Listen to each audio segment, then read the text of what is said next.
apartment that we're renting.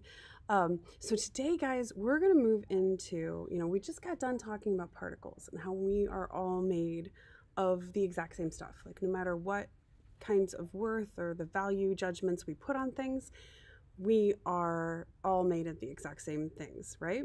So that anything that we desire in our lives, we are equal to that thing. There is nothing inherently, there's no better bred person from a better bred family or any of that nonsense we come up with these things.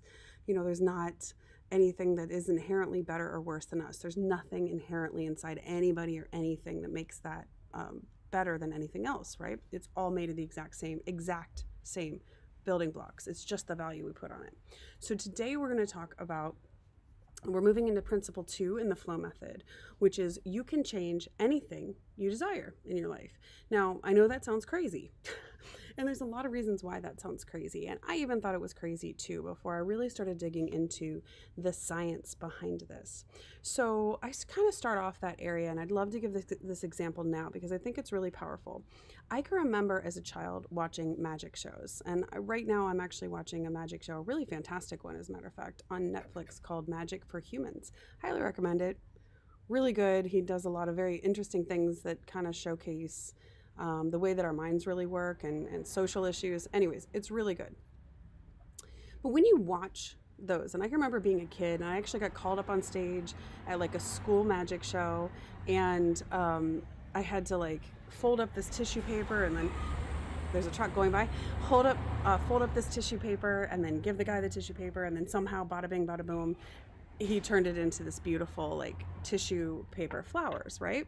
And I was maybe 5, 6 years old, and I was so blown away, right? Because it looked like, well, magic. It didn't look like there was any logical explanation for what I just observed or saw right in front of my face. And so, of course, when those things happen, we believe it. And then what we realize as we get a little bit older is that there's an illusion.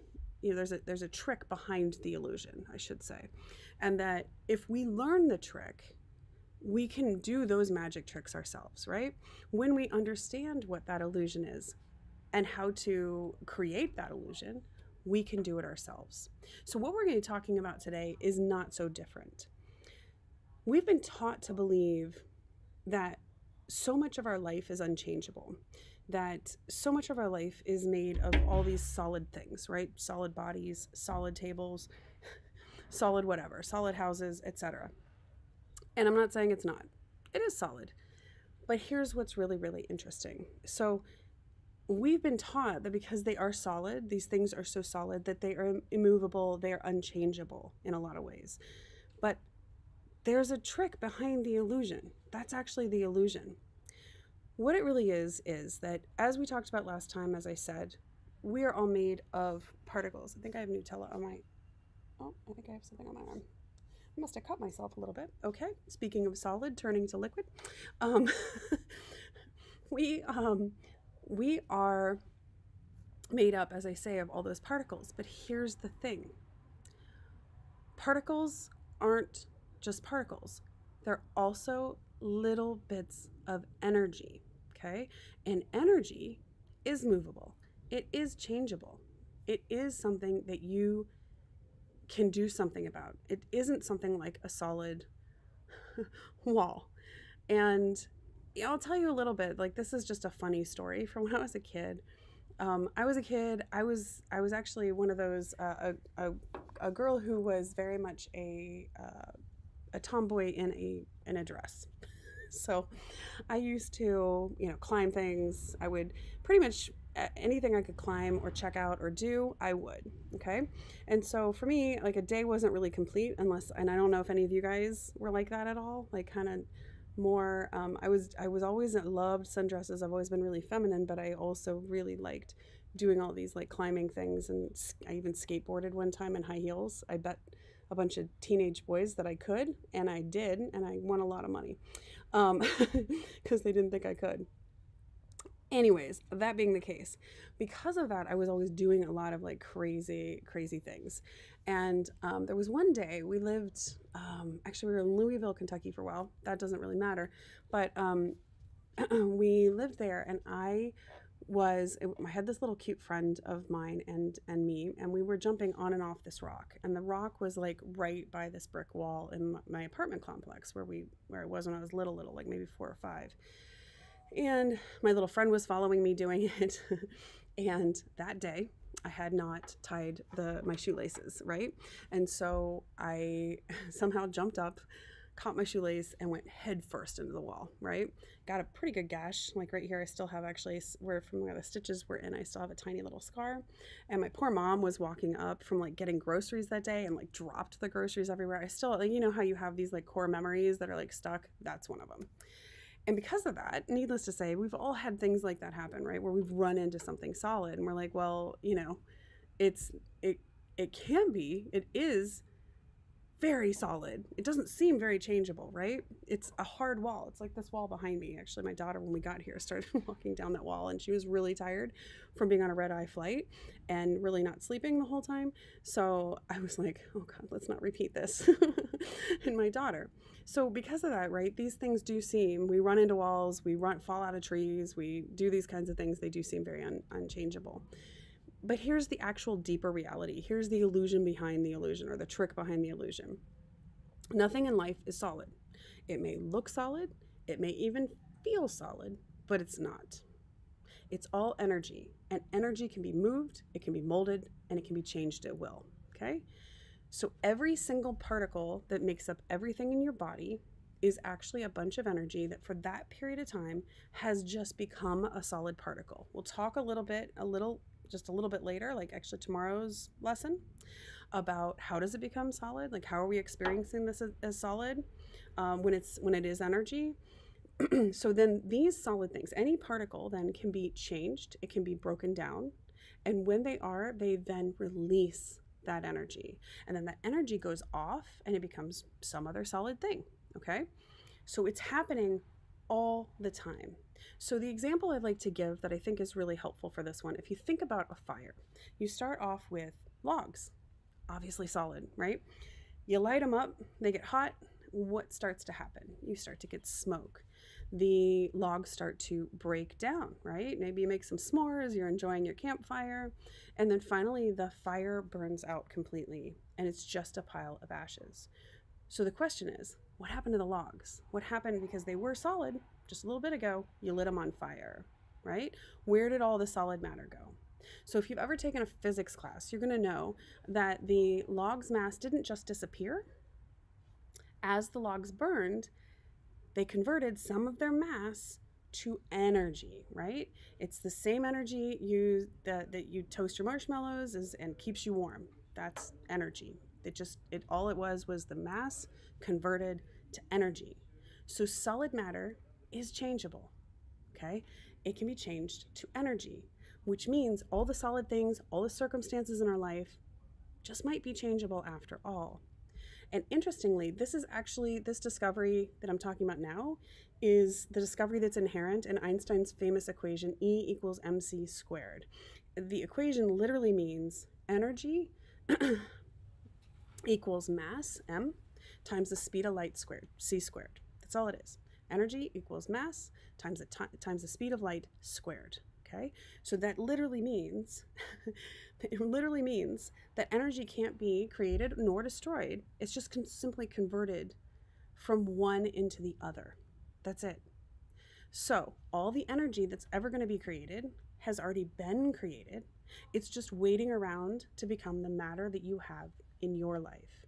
It forms temporarily into the solid things you see in life, things like cars, your body, buildings, right? And then when it breaks down, it becomes and goes back into energy when it's sort of done being solid. Or if we talk about that, consciously change our perception, releasing energy or releasing mass into energy, right? So the basic idea here is that matter is actually energy, even when we're experiencing it as matter. Energy is matter. Energy creates matter, and matter breaks back down into energy. Okay? So, the basic thing I want you to take away from today's training is nothing in your life is unchangeable. Not even the most solid things that you experience.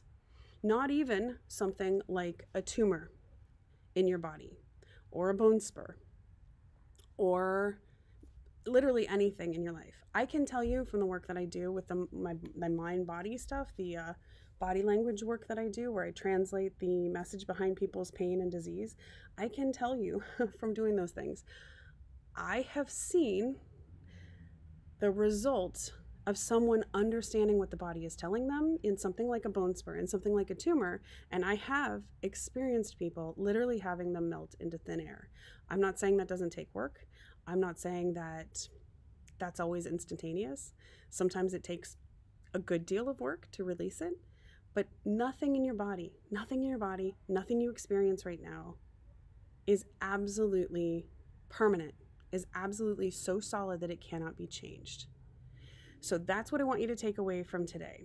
Now, as you go through your day today, I want you just to notice the things in your life, whether it's your body. Maybe you feel like you have too much weight on your body. Maybe you are dealing with something like cancer or bone spurs or other things, breakdowns in your vertebrae somewhere, herniated discs, anything else that's in your life. Like literally thinking about the things in your life right now that feel like obstacles, that feel like they're sort of walls. They're like that brick wall I ran my head into, okay? I want you just to notice all of those things. Notice the table that you're sitting at right now. Notice the computer you might be on at this moment, and realize that even as you are experiencing something as completely solid, even as it seems like it couldn't possibly be changeable, that it is energy at that same moment in time. We're going to talk about that more tomorrow, the sort of dual nature of reality and what that means for us as far as how our expectations are impacting our day-to-day lives and the kinds of experiences we get, and that when we change those radically, we can really radically change our lives. But for now, I want you just to start to notice everything, like the chair you're sitting on. You can actually notice and say to yourself, wow, this is solid and energy at the same time. Even if you can't see that right now, you can't perceive it right now, I want you just to work on that mental shift of seeing literally everything, whether it's anything on your body. Maybe it's like, oh, okay, I have extra weight, and we'll talk about what extra weight is, which is oftentimes padding from a world that's coming at you too hard. It doesn't have to be stuck on your body. It's not something that is permanent. In fact, nothing's permanent. All right. And so tomorrow we're going to talk, as I say, a little bit more about the dual nature of reality and how our expectations are the things that allow us to see reality as it's popping into reality in that moment in time. Basically, how does something show us itself as solid versus energy? Okay. So for today's homework, pretty easy. Just start noticing that the things in your life, everything that you touch, your own body, consciously bring your awareness to the fact that it is energy, even if you're experiencing it as solid right now. Okay, so hopefully this one has been really, really helpful. Start to put that into place. Let me know how that goes, and I'll see you tomorrow for really talking about how are we experiencing the things in our lives that we are experiencing, and how can we kind of shift it so that we make sure that we're experiencing more of what we genuinely want. I'll see you guys again tomorrow. Thank you again for your patience with the Zoom versus the group. With technology being what it is, I just assumed it'd be really simple to be able to hit Zoom and be able to do this from Paris. Never even thought there might be an issue. But we're just going to work around it for now, and we will go back to having both the Zoom and the group after I get back from Paris on the 18th. But for now, we can do it just into the group. And each time, if you're watching this on replay or you feel like you want to go back and go to the replay, do make sure you just pop into the membership portal and it will be up there for you, usually within just a few minutes of this going out live. All right, until tomorrow, pay attention to everything in your life and just really get into your mind, no matter how you're experiencing it right now, it is changeable. You're seeing the trick behind the illusion. It's energy too.